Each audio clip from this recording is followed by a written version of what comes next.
Olá, meus amigos, que Deus abençoe a todos vocês, rica e abundantemente, em o nome de nosso Senhor e Salvador Jesus Cristo.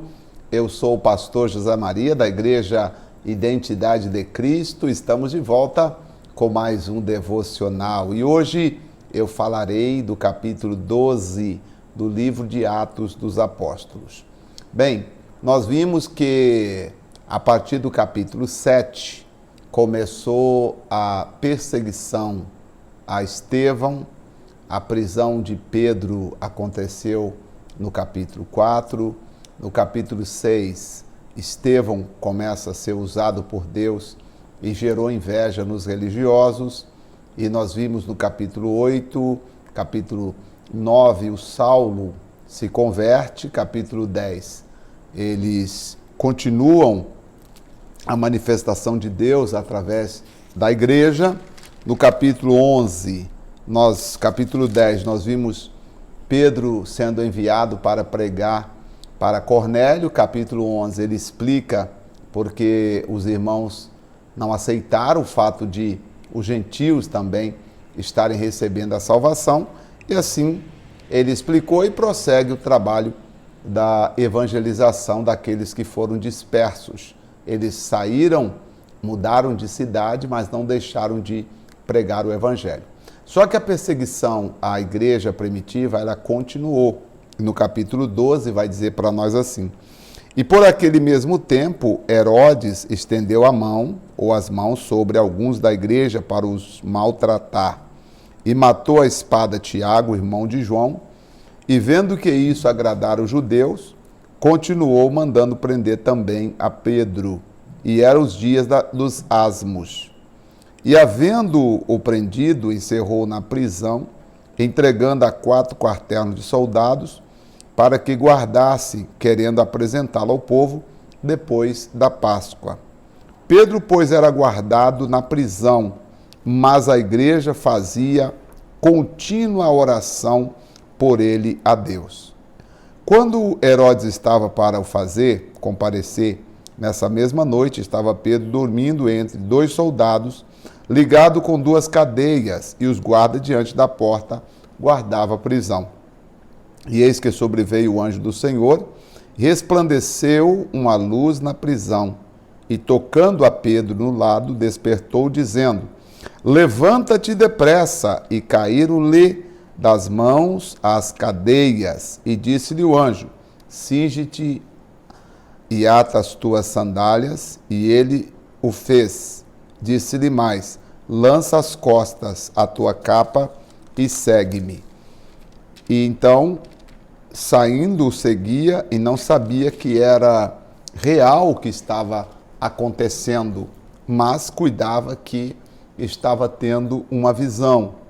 E quando passaram a primeira e a segunda guarda, chegaram à porta de ferro que dá para a cidade, a qual se lhe abriu por si mesma. E tendo saído, percorreram uma rua, e logo o anjo apartou-se dele. E aqui Pedro entende que não era uma visão, que realmente Deus havia livrado ele da prisão.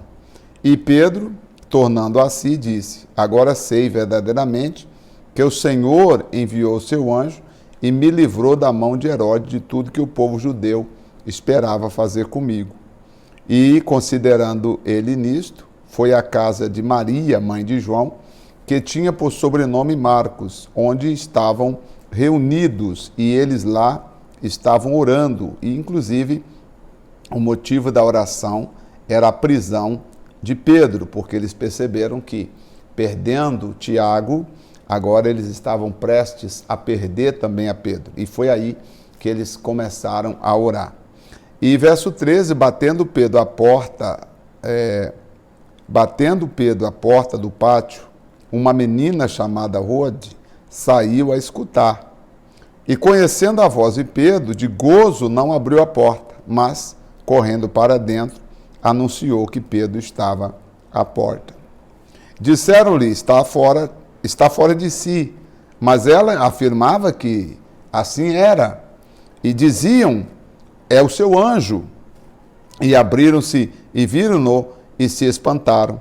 E acenando ele com a mão para que se calasse, contou-lhe como o Senhor o tirara da prisão.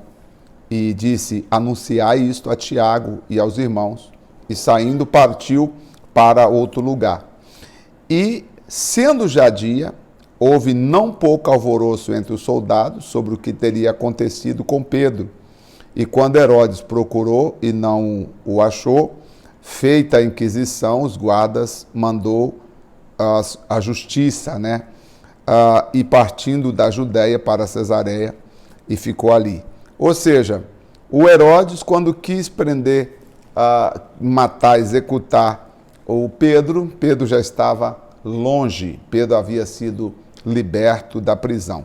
Muitas coisas interessantes nós aprendemos nesses capítulos. A oração resolve. Meu amigo, a oração resolve. Claro que às vezes nós oramos pedindo coisas que, quando acontece, nós ficaremos surpresos. Como a menina aqui, Rodi, ela ficou surpresa quando viu Pedro, ela correu, contou para as pessoas, mas as pessoas não acreditaram. E disseram: não pode, ela está fora de si. Como pode Pedro lá fora? Mas eles estavam orando para Deus tirar Pedro da prisão. E quando Pedro chega na casa onde eles estavam orando para livramento de Pedro, eles não acreditaram que era Pedro. Você percebe que nós temos que nos preparar para orar, pedir e crer que aquilo que nós estamos orando vai acontecer. E agora vamos ver a morte de Herodes. E Herodes estava irritado com os de Tiro e de Sidom, mas estes, vindo de comum acordo ter com ele, e obtendo amizade de Blasto, que era camarista do rei, pediam paz, porquanto o seu país se abastecia do país do rei. E num dia designado, vestindo Herodes as vestes reais, estava sentado no tribunal e lhes fez um discurso. E o povo exclamou, dizendo: voz de Deus, e não voz de homem. O Herodes está sendo usado aí como uma pessoa de Deus, como se fosse Deus, né? E no mesmo instante feriu o anjo do Senhor, porque não deu glória a Deus, e comido de bicho ele morreu. Porque ele entendeu a seguinte: Herodes discursou em uma festa em homenagem a César. Segundo historiadores, a sua roupa era toda feita de prata, de forma que procurava um brilho muito intenso quando os raios do sol refletia sobre as suas vestes. Foi suficiente para que o povo exclamasse, dizendo: voz de Deus, ele está como voz de Deus, ele é Deus falando. Muito orgulhoso e vaidoso com as palavras dos bajuladores, ele não os repreendeu, mas aceitou receber a glória que pertencia somente a Deus. Você vê que ele fez uma roupa de prata. Aqui eu estou lendo o comentário, tá? Só para você entender. Estou lendo o comentário aqui. Ele fez uma roupa de prata para que o sol batesse, refletisse, brilhasse, e todas as pessoas, vendo o brilho das suas vestes, pudessem chamá-lo de resplandecente, de um homem muito importante. E, infelizmente, ele não entendeu que o brilho que as roupas refletia nada mais era proveniente do sol que o Criador havia criado. E por esta razão, né, ele morreu atingido pelo anjo do Senhor e morreu comido de bicho, isto é, por vermes que devoraram suas entranhas. O diabo sabe quanto o ser humano é vaidoso e quanto gosta de receber elogios, né? Nós temos que tomar cuidado com os elogios, e toda honra e toda glória seja dada ao Senhor, né? Toda honra e toda glória seja dada ao Senhor. Por isso, quando um servo de Deus recebe alguma palavra de agradecimento ou louvor, deve transferir imediatamente para Deus toda a honra e toda a glória, tá? O Senhor merece toda a honra e toda a glória. Você não precisa falar para a pessoa, mas no seu coração você transfere a honra e a glória para Deus, tá? É o Senhor que nos deu capacidade de fazer o que nós estamos fazendo. E o versículo 24 diz: e a palavra de Deus crescia e se multiplicava, Agora nós temos no verso 25, e Barnabé e Saulo, havendo terminado aquele serviço, voltaram de Jerusalém, levando consigo João, que tinha por sobrenome Marco.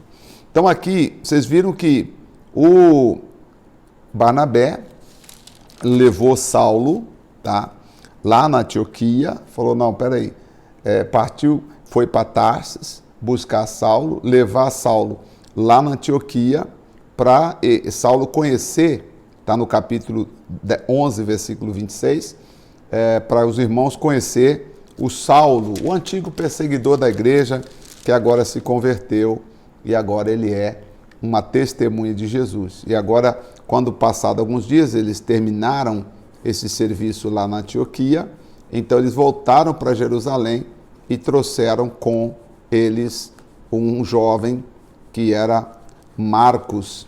Nós vamos ver agora, no capítulo 13, que Paulo e Barnabé fazem a primeira viagem missionária. Agora eles vão sair pelos países ali próximos, levando a palavra de Deus a outras pessoas. É chamada a primeira viagem missionária de Paulo. O que nós vimos aqui no capítulo 12 de interessante? Primeiro, nós vimos que a oração liberta da prisão, assim como libertou Pedro, a oração tem o seu poder, tem o seu valor. E a segunda coisa importante agora entendendo que o brilho que nós refletimos, a glória que está em nossas vidas, não é proveniente de nós mesmos, e sim proveniente daquele que nos chamou da sua maravilhosa luz, para estarmos na sua maravilhosa luz. Vamos orar? Senhor, nosso Deus e nosso Pai, muito obrigado, meu Senhor, por mais um dia, por mais um momento. Nós estamos na presença do Pai, do Filho e do Espírito Santo. Agradecemos ao Senhor, louvamos o Senhor, exaltamos o Senhor por tudo que o Senhor tem feito em nossas vidas. Agradecemos ao Senhor pela comunhão, agradecemos ao Senhor pela alegria de poder ser chamado Filho de Deus e estamos aqui para transmitir a essas pessoas que nos acompanham com muito amor e carinho e emoção todos os nossos devocionais. Pai querido e amado, estenda as tuas mãos e venha nos ajudar, nos abençoando gloriosamente, Pai. No nome de Jesus, sejam todos abençoados. Para a honra e para a glória de Deus, nós colocamos todos nas mãos do Senhor, declarando que a glória, a presença e a força do Senhor seja com todos que oram conosco, em nome de Jesus. Obrigado, amém e graças a Deus. Amém.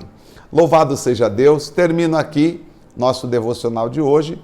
Amanhã nós veremos a história da primeira viagem missionária de Paulo e muitos acontecimentos a partir daí do capítulo 13, porque a partir do capítulo 13 nós vamos entender a intensificação do trabalho do apóstolo Paulo, que até então nós o chamamos de Saulo.